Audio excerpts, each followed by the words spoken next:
ফাল্গুনের প্রথম ভাগে দেশের উত্তর এবং মধ্যাঞ্চলের কয়েক জেলাতে বৃষ্টি হয়েছে। এভাবে অব্যাহত থাকলে আলুর ফলন ব্যাহত এবং আমের মুকুল ঝরে যাওয়ার এক ধরনের শঙ্কা করছেন সংশ্লিষ্টরা।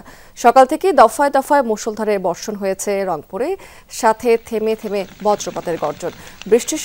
বৃষ্টি হয়েছে জামালপুর এবং দিনাজপুরেও।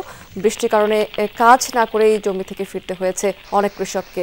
তারা বলছেন যে মুষলধারে বৃষ্টি হলে জমিতে পানি জমে নষ্ট হয়ে যায় আলুর আবাদ। পাশাপাশি ঝোড়ো হাওয়ায় ঝরে যাচ্ছে আমের মুকুল। বজ্রপাতের কারণে কৃষিকাজেও পর্যাপ্ত মজুরের অভাব দেখা দিয়েছে। তাই এমন বৃষ্টি অব্যাহত থাকলে ক্ষতির শঙ্কা করছেন তারা।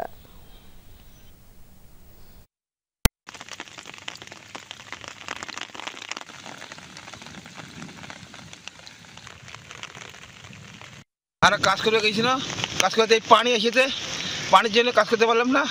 এখন ঘুরি ঘাড়ি বাড়ি যেতে হবে, কি করবো আর। কাম করবে কেন, বৃষ্টি হচ্ছে, বাড়ি থেকে কাম থাকি ঘুরি পালাচ্ছে।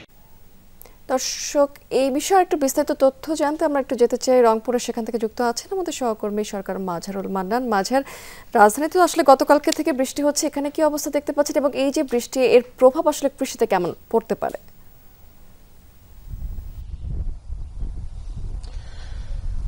স্মৃতি, আপনি জানেন যদি খুব অতিবৃষ্টি হয় বা বৃষ্টিটা যদি অব্যাহত থাকে তাহলে রংপুর অঞ্চলে এখন আলুর যে চলছে সেই আলুর আবাদে একটা বড় ধরনের ক্ষতির সম্মুখীন হয়। আজকে যদি আমি আপনাকে তথ্য দেই, রংপুরের যে আজকে সকাল 7:05 বৃষ্টি শুরু হয়েছিল এবং তখন 4 মিনিট বৃষ্টি হয়েছে এবং এই 4 মিনিটেই প্রায় 23 মিলিমিটার বৃষ্টিপাত হয়েছে। এর পাশাপাশি 9:20 বৃষ্টি শুরু হয়েছে এবং সেটি 10:15 পর্যন্ত বৃষ্টি হয়েছে। এবং আমি যদি আপনাকে একটু আলুর আবাদের দেখতে পারি, যদি এই জমিগুলো অনেকটা উঁচু, সে কারণে এখানে পানি জমেনি, কিন্তু অনেক নিচু এলাকায় যে আলু আবাদ হয়েছে সেই আলু আবাদের জমিতে কিন্তু এরই মধ্যে পানি জমে গেছে এবং এটি যদি আবার নতুন করে আবারও বৃষ্টি হয় তাহলে যেটি দাঁড়াবে যে এই আলুগুলো পচে যাবে।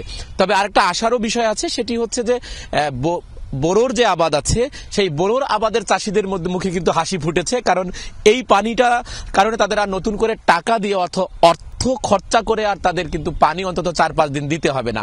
এজন্য বড় যারা চাষি আছেন তাদের জন্য কিন্তু এই বৃষ্টিটা আশীর্বাদ। পক্ষান্তরে আলু এবং সবজি যারা আবাদ করেন তাদের জন্য কিন্তু এটা একটু অনিরাপদ। এবার পাশাপাশি আরেকটি যেটি হয়েছে যে বৃষ্টির সাথে দমকা হাওয়া ছিল, সে কারণে হয়েছে আপনি জানেন যে হাড়িভাঙা আম, সেই হাড়িভাঙা আমের মুকুল অনেক ঝরে গেছে এবং এখন তো এই অঞ্চলে সব বাসাবাড়িতেও আমের মুকুল আছে, সেই আমের মুকুলগুলো কিন্তু ঝরে গেছে। কৃষি বিভাগ যেটি বলছে, অব্যাহত যদি থাকে বৃষ্টিটা তাহলে তো আলু এবং শাকসবজির ক্ষয়ক্ষতি হবে, কিন্তু বোরোর জন্য ভালো হবে। এবং রংপুরের আবহাওয়া অফিস থেকে যেটি বলা হয়েছে, আজ আরও কিন্তু বৃষ্টি হতে পারে। সেক্ষেত্রে এই যারা নিচু যেসব জমিতে এই সব আবাদ আছে সেগুলোতে একটু ক্ষতি হয়ে যেতে পারে। আর চাষিরা যেটি বলেন যে প্রকৃতির সাথে তারা মিলে মিশেই কিন্তু এই আবাদ করে থাকেন, সে কারণে প্রকৃতি অনেক সময় তাদের জন্য অনিরাপদ হয়ে উঠলেও আবার অনেক সময় আশীর্বাদও হয়ে ওঠে, এটি কিন্তু চাষিরা বলছেন। স্মৃতি, মাঝার, অনেক ধন্যবাদ আপনাকে।